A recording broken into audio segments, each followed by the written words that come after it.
Once upon a time, there was a kingdom built above the clouds on the very edge of the sky. In that kingdom lived a great queen, wise, just, and deeply loved by her people.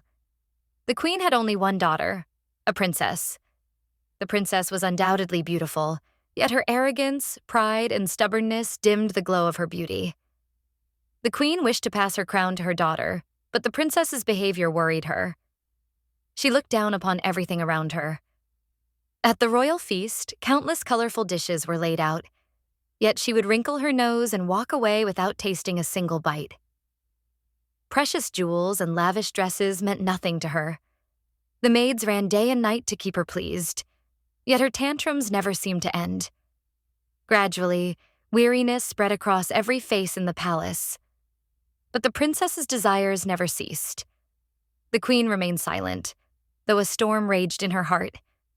She knew that if the princess continued with her pride and stubbornness, the crown, meant to symbolize honor and service, would one day become a mark of ruin.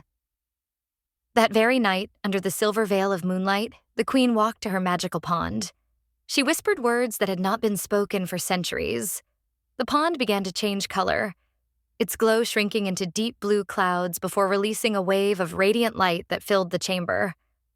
In the next moment, the princess, who was fast asleep in her dreams, was wrapped in the strange light and disappeared without a sound. When she opened her eyes, a foul stench gripped her breath. She was lying in a heap of garbage. Darkness, filth, and unfamiliar faces surrounded her. Trembling, she whispered, "Where am I? What is this place?" But silence was her only answer.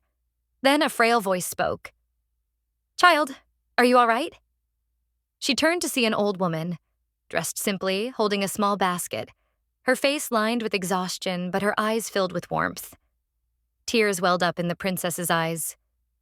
The old woman said softly, "This world isn't easy, but sometimes a little love and a small roof over your head can be enough." The princess followed her to her broken little home. There, a tiny girl, the woman's granddaughter, was playing on the ground. The old woman explained that the child's parents were no longer in this world, and now the two of them survived only by leaning on each other.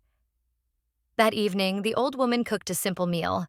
When the three sat down to eat, the joy shining in the eyes of the woman and the child made it feel like the greatest celebration in the world. The princess took her first bite, and for the first time, she understood the value of food. The little girl giggled and said, "You'll stay with us, right? Then we'll be 3. Tears brimmed in the princess's eyes. Her heart was full, though she had no jewels, no palace, and no servants. That night, for the first time, she slept in peace. The next morning, the old woman set out for the forest to gather firewood and fruit. The princess secretly followed her.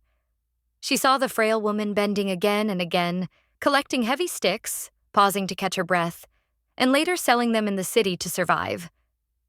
The princess stood shocked. So much effort at such an old age. A realization struck her. She was only eating here, freely given love and shelter, while she herself was nothing but a burden. At that very moment, she decided she too must work. The next day, she went to the market and found a job at a small inn. For the first time, she carried trays of tea, washed dishes, and when evening came, she received her wages. She held the money close and felt its true worth. A few days later, with her earnings, she bought clothes, bright shoes, and a ribbon for the little girl. When the child received the gifts, she jumped with joy. "These are for me?"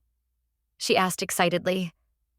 The princess's eyes filled with tears as she replied, "Yes, all of this is for you." In that moment, she realized from the depths of her heart, "I once had everything, yet never felt such happiness." That night, she looked up at the sky in silence. Her silence itself became a prayer.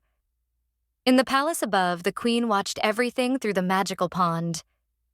Tears of joy rolled down her cheeks as she whispered, "My daughter is no longer just a princess.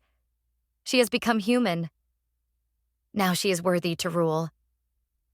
Suddenly, a wave of radiant light surrounded the princess and carried her away. She opened her eyes once more in the palace, where the queen embraced her tightly and silently placed the crown upon her head. The coronation was held, and the kingdom rejoiced. But the princess's eyes remained lowered in humility. She was no longer merely a ruler, but a queen who served her people. From then on, she often returned to the world below, especially to visit the old woman and her granddaughter, bringing them new clothes, medicines, and a comfortable home. And so, she became not only the queen of the throne and crown, but also the queen of hearts.